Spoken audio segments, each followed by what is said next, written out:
Kasalukuyan, dalawang low pressure area ang ating minomonitor.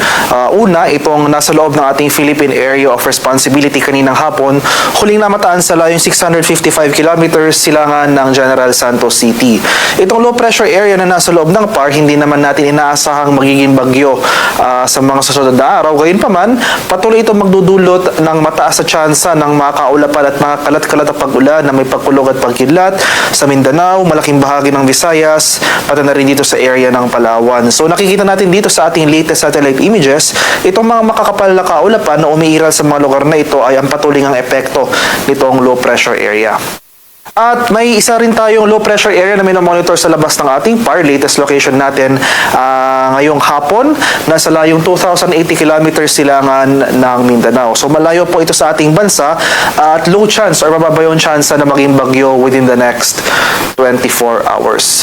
Samantala, itong easterlies ay nakakaapekto sa silangang bahagi ng Central and Southern Luzon.